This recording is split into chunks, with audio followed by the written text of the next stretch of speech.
Head and Monkey got together and we're looking for a drummer. I get this message on my machine. David's like fucking 13. And I just called him. I didn't know him, but I got their number. He's like, hey guys, looking for a drummer. This little kid on my answer machine. We're like, called him back, went over his house. Brought some amps and they played with me in my garage. He was like so young, and like have his mom like drop him off at practice. It just clicked. He was good, man. Everyone that we have that works with us and everybody has nicknames. Monkey and Head have had those nicknames since we're this big. How'd they get them? Self-explanatory. Going even deeper into the Korn psyche reveals a group whose members have put themselves through the mill in order to achieve their own individual musical goals, with a little bit of friendly, tongue-in-cheek humour along the way for good measure. Nicknamed Head because of his inability to wear a hat that actually fitted him, Korn guitarist Brian Welsh was born in Torrance, California on June 19, 1970.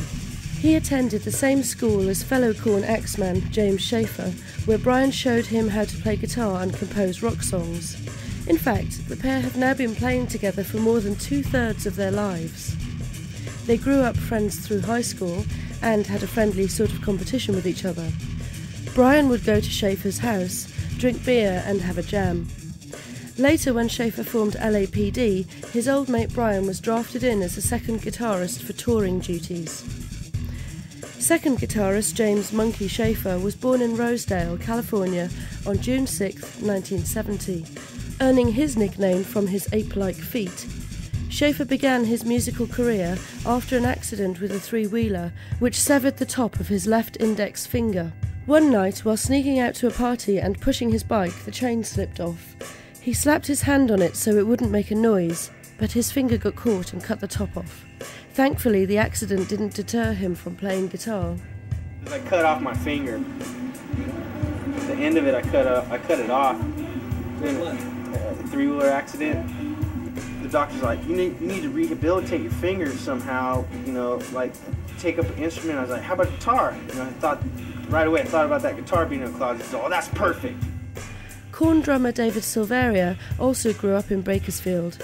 He learned how to play drums at the age of 9 and auditioned to play with 3 of his Korn bandmates when he was just 13 years old.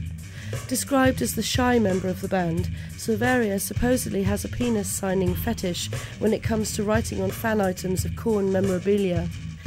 However, this particular Skinsman has a lucrative side job as a male model. He has already completed a modelling assignment for skate punk clothing company 26 Red, and proved such a hit that 26 Red's biggest rivals, Grind, recently contracted Silveria to do a series of ads for them.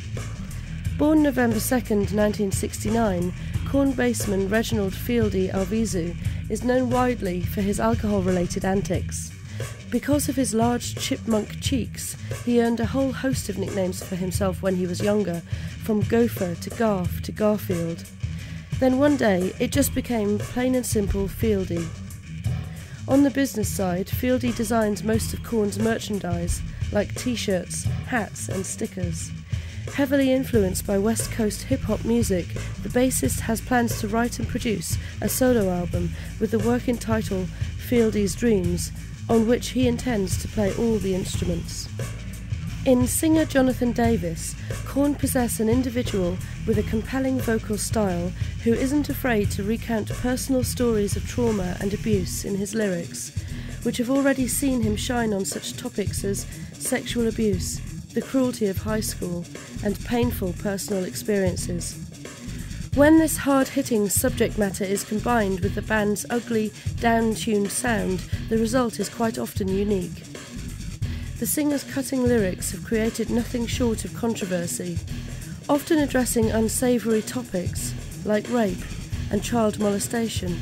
The Korn frontman draws heavily on his own adolescent experiences to sustain an anger and vitriol that reeks with heartfelt authenticity. His wildly emotional vocals, alternating between a bourbon-smooth croon and a viscerally sharp howl, wavering somewhere between viperous rage and solemn regret.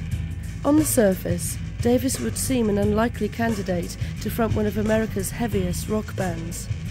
Born in Bakersfield, California on January 18, 1971, He grew up in a town where there was little more to do than take drugs, get drunk, and get laid. The son of a music store owner, he was a gawky misfit in high school who wore makeup and listened incessantly to pop star idols like Duran Duran. Because of his new romantic leanings, Davis stood apart from his peers because of his different style of dress.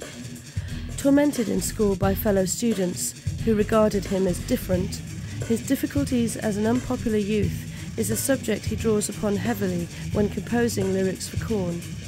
His nickname is HIV, as a sort of agreement with the faggot term he was dubbed with in his school days. He does not, in fact, have AIDS or the HIV virus, although he does have the letters HIV tattooed on his upper left arm as a constant reminder that the virus is still out there.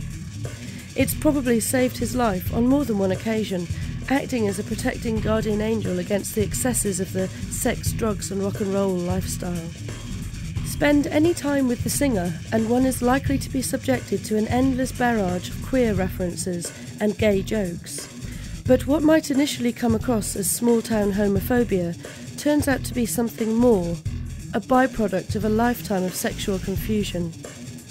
One Davis-penned song, entitled Faggot, reflects on the time when the singer would don his makeup and hang out in gay bars.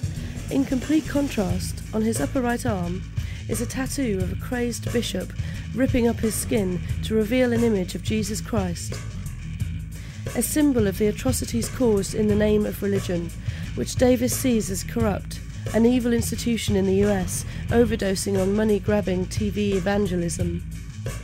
Don't think for a moment that Davis was a tender-footed rube about the music business when Korn recruited him. His father owned a musical instrument store and later took over the Bakersfield recording studio once owned by country music great Buck Owen.